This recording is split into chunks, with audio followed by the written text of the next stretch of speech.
What are breathing difficulties? Symptoms, causes, diagnosis, treatment, and prevention.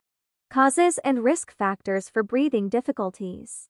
Breathing difficulties, whether mild or severe, can be traced to conditions that cause abnormalities or blockages in the lungs or in your airways, which include the following per the National Heart, Lung, and Blood Institute (NEBLI). Your mouth, your nose and linked air passages, called nasal cavities and sinuses. Your larynx, or voice box. Your trachea, or windpipe. Your bronchial tubes or bronchi, and their branches. There are 5 common underlying conditions. Asthma. Asthma-related inflammation causes airways to spasm and narrow, making it harder to breathe deeply. Heart failure or heart disease if the heart cannot pump enough blood through the body.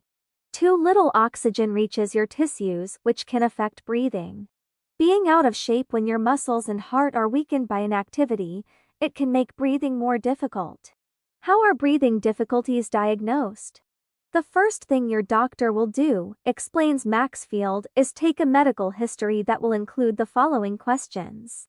When did your breathing difficulties start, and was the onset abrupt or gradual? How long have your breathing difficulties lasted? Have you experienced other symptoms?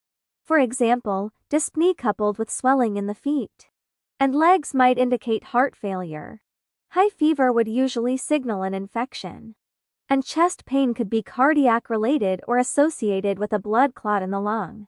What medications are you taking, and do you have a history of smoking, high blood pressure, lung or heart conditions or disorders? Or risk factors for pulmonary embolism, such as recent surgery or long-distance travel. Your doctor may also do DESA tests, draw blood to test for signs of biomarkers of underlying conditions like heart disease. Measure how much oxygen your blood is carrying with a painless sensor placed on the fingertip. Too little oxygen can be a sign that the lungs are not functioning properly. Perform an electrocardiogram to check for signs of heart or lung disease. Do other tests to measure lung function and airflow.